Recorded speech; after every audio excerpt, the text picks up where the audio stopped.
하나님 말씀을 같이 찾고 공독하도록 하겠습니다.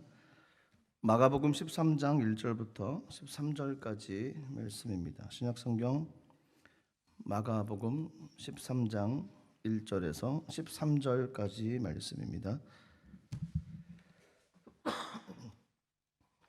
마가복음 13장 1절부터 13절까지 말씀 우리 같이 한 목소리로 하나님의 말씀 합독하도록 하겠습니다. 시작. 예수께서 성전에서 나가실 때 제자 중 하나가 이르되 선생님이여 보소서 이 돌들이 어떠하며 이 건물들이 어떠하니이까. 예수께서 이르시되 내가 이 큰 건물을 보느냐 돌 하나도 돌 위에 남지 않고 다 무너뜨려지리라 하시니라.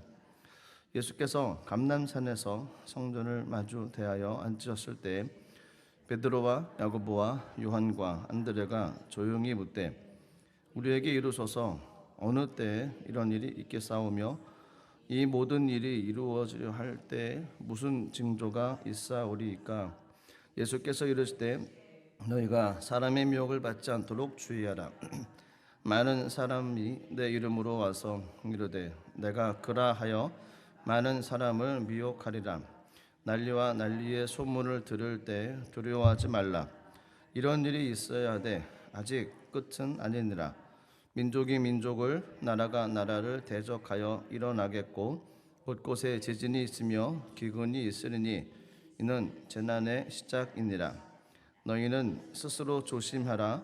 사람들이 너희를 공회에 넘겨주겠고 너희를 회당에서 매질하겠으며 나로 말미암아 너희가 권력자들과 임금들 앞에 서리니 이는 그들에게 증거가 되려 함이라. 또 복음이 먼저 만국에 전파되어야 할 것이니라. 사람들이 너희를 끌어다가 넘겨줄 때 무슨 말을 할까 미리 염려하지 말고 무엇이든지 그때 너희에게 주시는 그 말을 하라. 말하는 이는 너희가 아니요 성령이시니라. 형제가 형제를 아버지가 자식을 죽은 때에 내주며 자식들이 부모를 대적하여 죽게 하리라. 또 너희가 내 이름으로 말미암아 모든 사람에게 미움을 받을 것이나 끝까지 견디는 자는 구원을 받으리라. 아멘. 기도하겠습니다. 살아계신 하나님 은혜를 감사드립니다. 하나님 마지막 때를 살아가고 있는 저희들 인생 가운데 주님 말씀 붙잡고 나가며 하나님께서 원하셨던 믿음의 삶을 살아가는 저희가 되기를 간절히 소망합니다. 늘 함께 해주시고 우리를 통한 하나님의 놀라운 은혜의 삶이 이 땅 가운데 펼쳐지게 도와주옵소서. 이 시간 주님 주신 마음을 함께 나눕니다. 하나님의 마음 붙잡고 끝까지 믿음의 길을 달려갈 수 있도록 은혜 내려 주시옵소서. 예수님의 이름으로 기도드리옵나이다. 아멘. 마가복음 13장 1절에서 13절까지 말씀을 중심으로 신앙의 버킷리스트라는 제목으로 말씀을 나누도록 하겠습니다. 버킷리스트라는 단어 들어보셨죠? 예. 한평생 꼭 한 번은 해봐야 될 어떤 리스트들을 이제 뭐 적어놓은 것을 버킷리스트라고 하더라고요. 사람들이 하고 싶은 것이 있지 않습니까? 인생 가운데 내가 이것만은 좀 꼭 하고 싶다라는, 그래서 그것을 계획을 세워놓고 그 일을 하려고 준비하며 나가는 사람들이 많이 있습니다. 한국에서 버킷리스트를 작성하면 거의 다 유럽으로 오더라고요. 그거 아시죠? 산디아고의 순례길 그냥 걸어가는 거랍니다. 며칠을 걷고 났더니 사람들이 깨달음이 있었답니다. 저는 걷지 않고 깨달았으면 좋을 것 같습니다. 혼자서 이렇게 걸어가는, 물론 걸어가는 것도 또 다른 의미가 있겠죠. 가보질 않았으니까 제가 장담을 할 수 없지만 많은 분들이 그 길을 걷고 나서 좋다 그러면서 한 번쯤은 좀 이 길을 가는 것이 좋지 않냐. 또 한국에 있는 분들은 한국이라는 곳이 유럽이랑 많이 떨어져 있으니까 가고 싶다. 많은 사람들이 좋다 하니까 또 가고 싶다라는 마음들도 있고, 그래서 꼭 해보고 싶은 것들 이런 것을 좀 해야 되지 않겠습니까? 일상 사람들도 모든 사람들도 일반적으로 다 그렇게 소원을 가지고 있습니다. 그럼 신앙인들 가운데는 신앙의 버킷리스트가 있어야 되지 않을까요? 일반적인 사람들은 여행 가고 싶다, 어느 나라 가고 싶다, 어디 가고 싶다, 이것 해보고 싶다, 갔더니 새로운 곳이는 이거 해보고 싶다, 꼭 한번 보고 싶다, 이런 생각들이 있는데 그건 이제 일반 사람들이 하는 얘기들이죠. 물론 저희들도 일반 사람들이긴 하지만 저희는 특별히 신앙인들이다 보니까 신앙의 버킷리스트가 있어야 되지 않을까요? 혹시 한번 작성해 보신 적 있으십니까? 내가 신앙인으로서 하나님 안에서 이것만큼은 꼭 하고 싶다. 갑자기 분위기가 썰렁해지는 갑자기 질문을 드려서 그렇지만 신앙 안에서 어떤 버킷리스트를 작성을 하고 꼭 해보고 싶은 그런 도전을 가지고 나가는 것이 필요합니다. 뭐 예를 들어서 그런 거죠. 신앙의 버킷리스트. 내가 성경 통독을 한 달 만에 해버리라. 할 수 있습니다. 저도 기도원 들어가서 아침, 점심, 저녁 안 먹고 6시에 일어나서 12시까지 잤던가요? 6시에 일어나서 12시에 잠이 잘 때까지 계속 성경만 봤었습니다. 친구랑 같이 들어가가지고 그래서 4일인가 5일 만인가 봐지더라고요. 속독을 하고서 쭈르륵 보니까 창세기 보다 보니까 나중에 신약이 나오고 신약 보다 보니까 계시록이 나오더라고요. 그래서 이거 가능하구나. 어렵지 않더라고요. 이런 어떤 신앙의 버킷리스트를 작성을 하고 도전을 해보는 것이 그리스도인이라고 하면 좀 필요하지 않나 싶은 생각을 합니다. 일반 사람들도 버킷리스트를 진행할 때 문제가 되는 것이 삶의 어떤 문제들, 어려움들이 부딪히면 그걸 해야 되나 말아야 되나 갈등을 많이 하거든요. 신앙인들도 물론 그런 모습들도 있습니다. 요즘 시대가 그런 자신들이 하고 싶은 일들을 이뤄 나가는데 좀 걸림돌이 되는 시대가 요즘 시대가 아닌가 싶습니다. 왜냐하면 요즘은 저희가 얘기하는 말세지말이라고 그러죠. 종말의 때라고 하고 마지막 때라고 얘기를 많이 합니다. 그러다 보니까 세상에 이루어지지 않은 일들, 있어서는 없는 일들이 막 일어납니다. 흔히 저희가 잘 경험하고 있는 것 중에 하나가 천재지변이죠. 천재지변입니다. 눈이 오지 않을 나라에 눈이 내리거나 아니면 비가 잘 오지 않는 나라에 홍수가 나거나 덥지 않아야 될 때 막 갑자기 더워지고 더워야 될 때 갑자기 추워지며 전 세계가 막 뒤죽박죽 되어져 버리는 요즘 시대. 요즘 시대가 종말의 때라고 하죠. 근데 그 종말의 때라고 하는 것은 성경에 나와 있는 이야기였습니다. 종말의 때. 성경에서도 종말의 때가 있다라고 얘기를 합니다. 예수님께서 마지막 십자가를 며칠 앞두고 예루살렘에 올라가서 마지막 사역을 감당하시고 난 이후에 제자들에게 말씀을 가르치기를 원하셨습니다.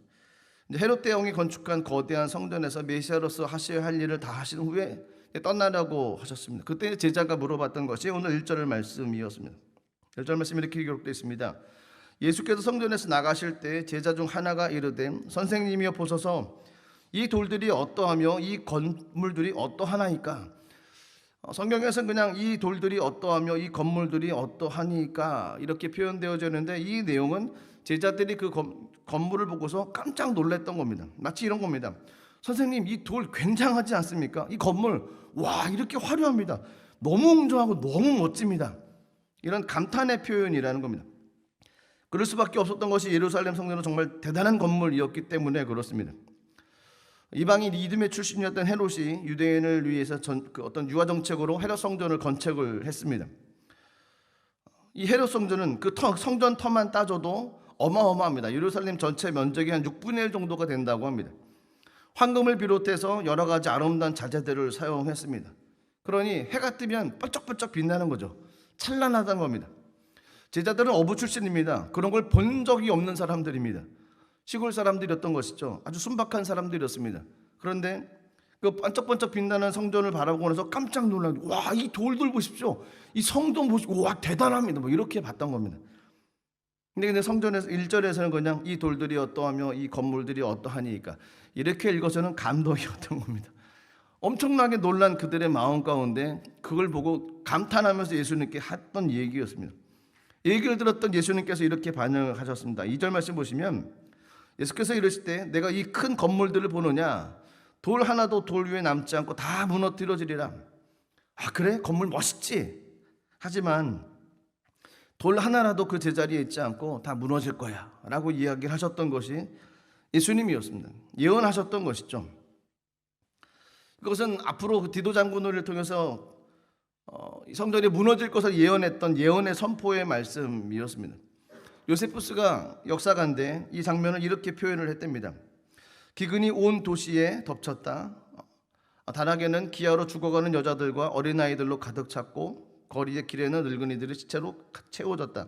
어린아이들과 젊은이들도 기아로 퉁퉁 부어 거리를 배회하다가 쓰러졌다. 죽음 앞에서 눈물도 없었고 할 말도 없었다. 깊은 침묵, 죽음의 밤이 그 도성을 덮었고 그들의 눈은 성전을 향한 채 죽어가 있었다. 그 당시 전쟁을 통해서 예루살렘 성전이 멸망할 당시의 모습이 이랬답니다. 요세푸스에 의하면은 당시에 9만 7천 명 정도의 포로가 있었고 죽은 사람만 110만 명이 넘었다고 얘기합니다. 근데 제자들은 이런 거 전혀 알 수가 없었죠. 그냥 찬란했던 성전 모습만 보고서 예수님께 했던 얘기가 제자들의 모습이었습니다.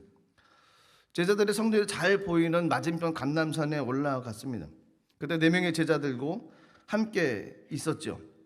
그때 예수님의 말씀이 세상 종말에 관한 예언을 하셨던 것이었습니다. 4절 말씀 보시면 우리에게 이르소서 어느 때 이런 일이 있겠사오며 이 모든 일이 이루어지려 할 때 무슨 징조가 있사오리까? 예수님께서 하셨던 어떤 이야기에 대해서 그러면 그때는 어떤 일이 이루어집니까? 무슨 징조가 있습니까? 라고 이야기를 했습니다.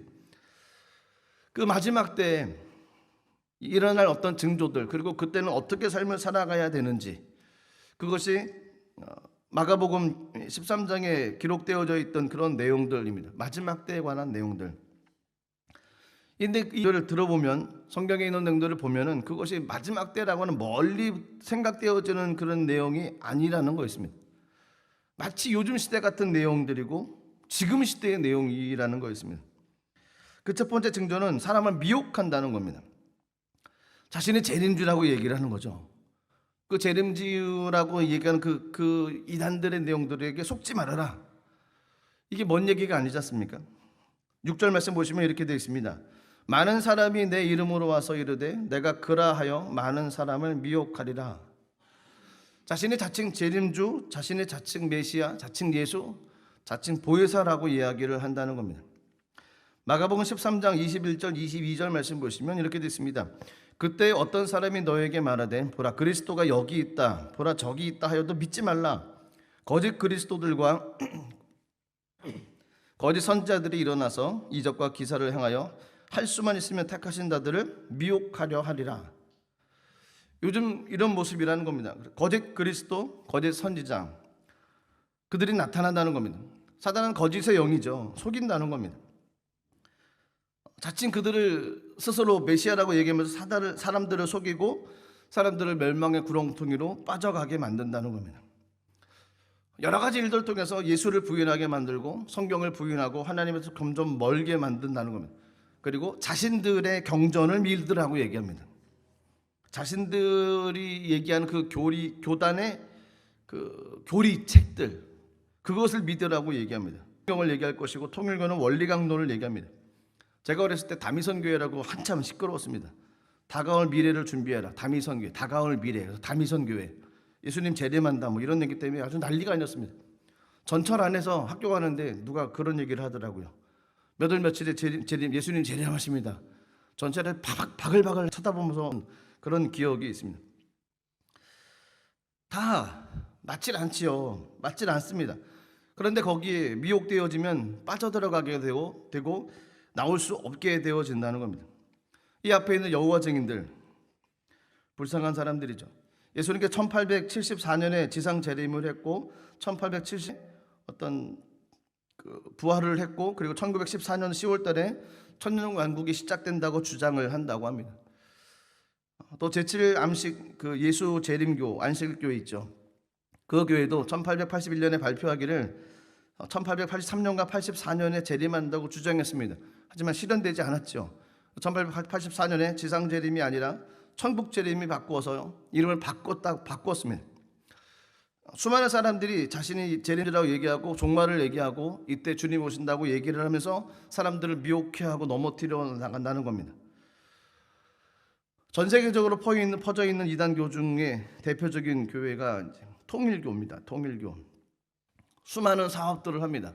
그래서 자칫 잘못하면 통일교를 위해서 이렇게 물건을 사고 하는 그런 일들도 일어날 수가 있습니다. 한국의 기독교에서는 이단 물건을 쓰지 말자 불매 운동을 벌이기도 했습니다. 수많은 로고들을 찍어서 각 교회마다 배포하고 이런 것은 사지 마십시오라고 얘기를 많이 합니다. 이단 얘기하면 신천지를 빼놓을 수가 없습니다.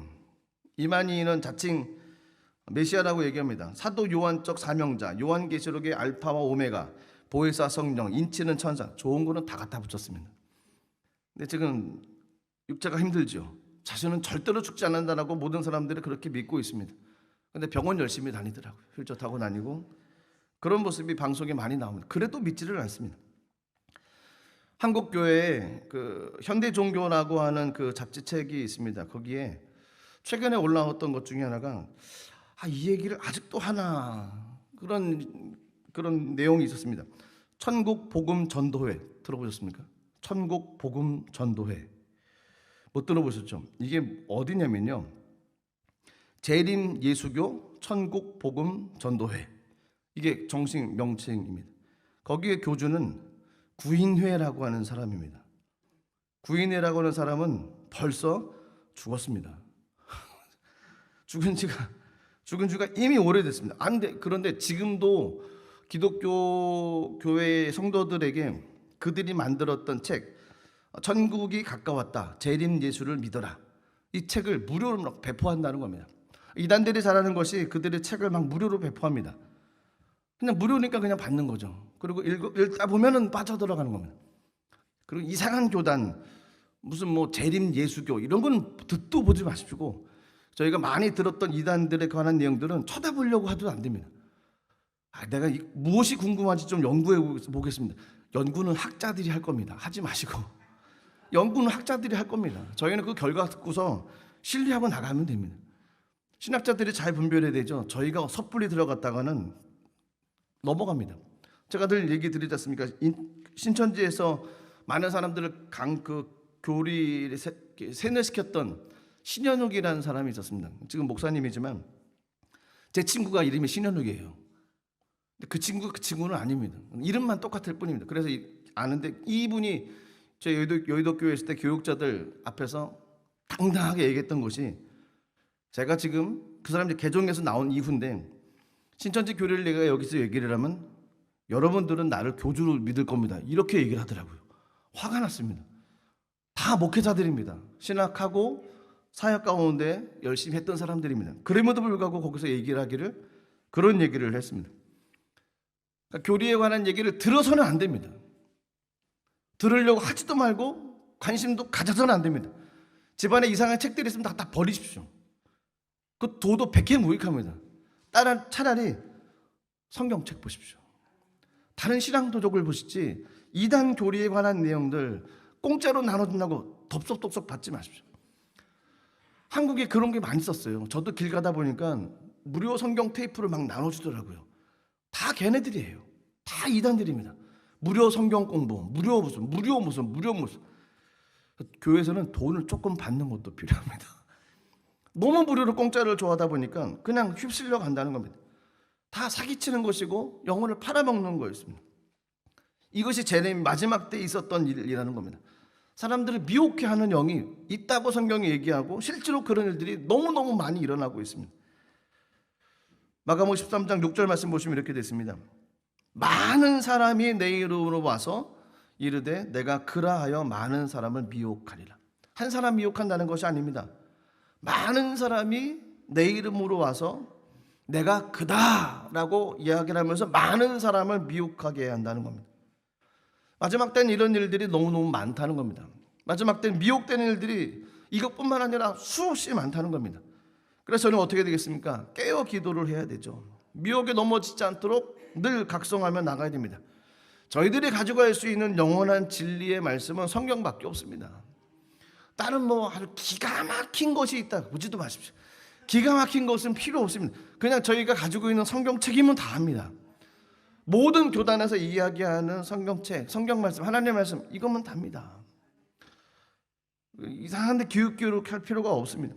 두 번째 징조는 무엇이냐면 전쟁과 지진과 기근이 일어난다는 겁니다. 피부에 와닿지 않습니까? 지진이라고 하는 것, 자연재해죠. 전쟁은 인간재해라고 얘기할 수 있습니다. 기근, 이거는 짬뽕된 겁니다. 말세가 되면 될수록 전쟁이 심각해진다고 얘기를 합니다. 지구촌 역사 가운데 91.6%가 크고 작은 전쟁이 있었다고 얘기를 합니다. 인류 역사는 전쟁의 역사라고 해도 과언이 아닙니다. 근데 왜 전쟁을 할까요? 왜? 어찌 보면 자신의 어떤 개인의 욕망 때문에 전쟁하는 거 아니겠습니까? 그러니까 저 나라를 뺏어먹기 싶다고, 저 나라 싸워서 이 나라를 우리 나라로 만들겠다고, 그래서 전쟁하는 거 아니겠습니까? 내게 이익이 되니까, 내 환경 가운데 어떤 도움이 되니까 다른 사람들이 막 다른 얘기를 해도 듣지를 않는 겁니다. 내 생각만 하는 거죠. 내 입장만 얘기를 하는 겁니다. 러시아와 우크라이나의 전쟁 때문에 전 세계가 힘들어지고 있지 않습니까? 결국 욕심 아니겠습니까? 대한민국이랑 땅도 욕심 때문에, 한 사람의 욕심 때문에 한국이 반으로 나뉘어버렸습니다. 1950년 6월 25일 새벽, 북한 공산군이 남북 군사 분계선을 38선이었죠. 그걸 넘고서 밑으로 그냥 밀고 내려와 버렸습니다. 물론 메가드 정권을 통해서 인천을 쳤습니다. 그리고 다시 회복돼서 올라가는데 중공군이 그냥 인해전술로 그냥 떼거지로 밀고 내려오다 보니까 다시 밀려나가고, 그러다가 결국 분단되어지고 지금까지 멈춰져 있는 것. 인간의 욕심은 끝도 없습니다. 마지막 때는 이런 전쟁들이 비일비재한다는 겁니다. 그리고 또 마지막 때는 지진이 많이 일어난다는 겁니다. 검색을 해봤더니요, 세계적으로 가장 큰 지진이었던 10대 지진이 있답니다. 이게 최근 자료 같지는 않고요. 10대 지진 내용 보면은 첫 번째는 1906년도 에콰도르에 지진이 일어났는데 규모가 8.8이랍니다. 8.8이면 살아남을 수가 없습니다. 그래서 500에서 1,500명들이 사망했다는 겁니다. 두 번째 지진은 1950년대 티베트에서 나타났는데 8.6이었답니다. 780명의 사상자가 있었고요. 세 번째로는 1952년도에 9.0입니다. 러시아 동부에서 발생했는데 100만 달러가 넘는 물적 피해가 있었답니다. 물론 그 당시에는 인명피해는 그래도 감사하게 없었다는 겁니다. 네 번째로는 1960년도인데 규모 9.5, 칠레 지역에서 있었답니다. 1655명이 사망했고 3,000명 부상했고 200만 명이 다른 곳으로 이주해 나갔답니다. 다섯 번째로는 64년도에 규모 9.2, 알래스카에서 있었답니다. 3억 원 정도, 3억 달러의 피해를 발생했답니다. 여섯 번째는 1999년도 규모 7.8, 이 터키 지역이요, 이즈미르 지역에서 있었답니다. 1,500명, 15,000명이 사망했고 25,000명이 부상했답니다. 일곱 번째는 2004년도 규모 9.1, 인도네시아 수마트라 섬에서 있었던 지진이었습니다. 또 쓰나미가 일어나고 막 그랬지 않습니까? 여덟 번째는 인도네시아에서 8.6, 아홉 번째는 2010년도 규모 칠레에서 8.8, 그리고 열 번째는 2011년도 일본에서 규모 9.1. 그러니까 대부분 다 8.4가 다 넘는 지진들입니다. 이렇게 얘기하면 안 되지만 한국은 그래도 지진이 좀 많이 없지 않습니까? 이렇게 막아주니까. 또 태평양 지구 때 이렇게 환태평양 지구에 이렇게 지진 발생할 수 있는 그런 사이드에서 약간 안쪽으로 들어가서 좀 괜찮았는데 한국도 너무 많이 납니다. 지진이 너무 많이 일어나고 안전하다고 할 수가 없습니다. 어렸을 때 아이들을 데리고서 이제 지진하는 이렇게 체험하는 데를 갔는데요. 들어가면 이제 이게 몇입니다라고 막 흔들어댑니다. 그러면 정신이 없습니다. 정신이 없고 이거 어떻게 할 수가 없습니다. 근데 마지막 때 이런 일들이 비일비재하다는 겁니다. 너무너무 많은 일들이 14세기에는 137건 정도가 발생했고요. 15세기에는 174, 16세기에는 253건, 17세기에는 378, 18세기에는 640건, 19세기에는 2119건, 20세기 들어와서 2250건이 발생했고 21세기 들어가서는 한 4천여 건이 넘는 기록을 봤습니다. 그러니까 너무너무 지진들이 많이 일어나기 시작한다는 겁니다. 근데 성경에서는 지진이 일어날 때 두려워하지 말라라고 얘기를 합니다. 지진이 일어나면 이제는 인생이 끝이구나, 종말이구나, 세상 끝났구나라고 생각되어진다는 겁니다. 앞으로는 미래도 없고 소망도 없구나라고 생각이 되어지는데 성경에서는 두려워하지 말라라는 겁니다. 끝이 아니다라고 얘기를 합니다. 물론 재난이 시작되었지만 끝은 아니라고 얘기를 합니다. 그리스도인들에게서 끝이 있겠습니까? 그리스도인들의 끝은 없습니다. 저희 영원한 소망이 있기 때문에 끝은 없습니다. 그래서 두려워하지 말라라고 하시는 것이 이해가 되는 겁니다. 너무 두려워하고 너무 마음 가운데 주눅 들어 있으면 어떤 하나님의 계획도 이룰 수 없고 하나님의 뜻을 이루어 나갈 수가 없습니다. 그냥 자포자기할 수밖에 없는 모습입니다. 그냥 주저앉는 것이 모습밖에 될 수 없습니다. 하지만 두려워하지 않을 수 있거든요. 환경이 힘들고 어려움은 있지만 낙심하지 않을 수 있거든요. 지구에 종망할 때가 왔구나. 이제는 뭐 일할 일도 하지 말고 뭣도 하지 말고 다 그냥 모르겠다. 그렇게 하지 말라는 거였습니다. 소망 가지고 마지막까지 하나님의 거룩한 일들을 이루며 나가라는 겁니다. 하나님께 영광 올려드리는 삶으로 믿음으로 나가라는 거였습니다. 그래서 두려워하지 말라라고 얘기를 성경에서는 하고 있습니다. 또 마지막 때의 증거 중에 하나가 기근입니다. 수많은 나라가 굶주림 때문에 힘들고 어려워하죠. 그래서 마지막 때 일어나는 이 세 가지 현상들, 전쟁이 일어나고 지진이 일어나고 기근이 일어나는 것에 대해서는 뭐 뻔한 것입니다. 너무너무 뉴스를 통해서 많이 접하는 것이고 이웃 나라에서도 또 저희가 살고 있는 땅에서도 그런 일들을 많이 겪고 있는 모습입니다. 재난의 시작이라는 겁니다. 이것이 마지막 때의 증거였습니다. 그 마지막 때 가운데 하지만 그런 것이 있지만 두려워하지 말고 낙심하지 말고 하나님께서 원하셨던 믿음을 이루기 위해서 열심히 달려나가야 된다라고 성경에서 이야기를 합니다. 그 세 번째로 마지막 때 징조가 핍박입니다. 핍박. 말세에 되면 될수록 믿는 사람들이 박해를 많이 당한다라는 겁니다. 성경에 보니까 제자들을 공의에 넘겨준다고 얘기합니다. 회당에서 매질한다고 그럽니다. 그리고 친족들이 배신하고 밀고 한다고 얘기합니다. 이런 일들이 비일비재하게 일어난다라고 얘기를 합니다. 예수님 때문에 모든 다른 사람들에게 핍박을 받는다는 거였습니다. 예수 믿는 것 하나 때문에 다른 사람들에게 손가락질을 당할 수 있다는 거였습니다. 예수 믿는 것 때문에 다른 나라에 가거나 다른 사람을 만났을 때 피해를 보고 피해를 당할 수 있다라는 겁니다. 요즘도 기독교를 방해하는 박해하는 나라가 얼마나 많습니까? 1위는 북한이고요. 그 땅에서는 종교 신앙의 자유가 없지 않습니까? 유럽 땅 가운데서도 종교 때문에 힘들고 어려운 환경이 얼마나 많습니까? 하지만 하나님께서 그 핍박이 있고 고난이 있고 어려움이 있지만 그것이 끝이 아니고 믿음으로 견디고 믿음으로 나가는 사람에게는 생명의 멸관을 주님께서 허락해 주신다고 이야기를 하십니다. 하나님의 보상이 있고 주의 말씀의 은혜가 분명히 있다는 겁니다. 그래서 끝까지 포기하지 말고 말씀을 붙잡고 나가라는 겁니다. 포기하지 말라는 겁니다. 힘들고 어려움이 있지만 낙심하지 말라는 겁니다.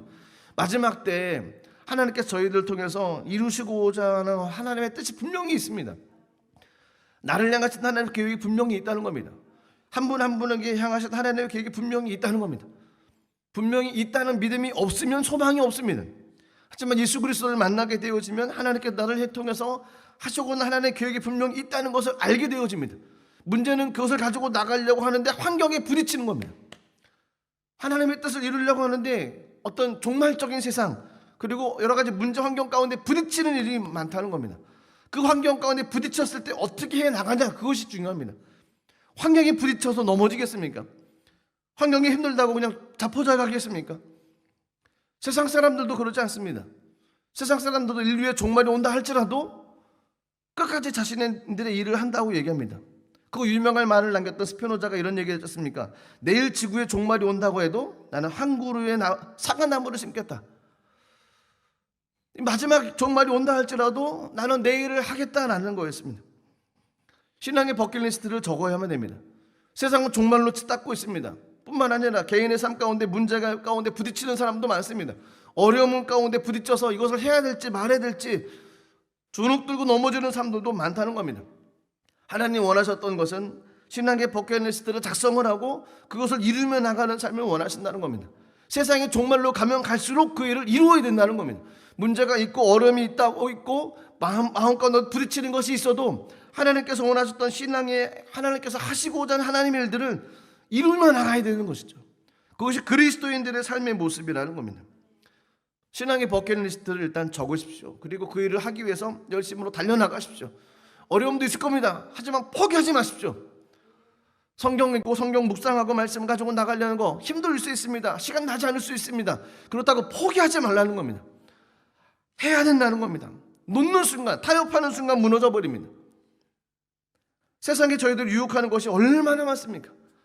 그냥 핸드폰 하나만 들으면 하루 종일 기쁘고 감사하게 살 수가 있어요. 세상 온갖 유혹을 다 누리며 살 수 있는 것이 핸드폰 하나면 끝납니다.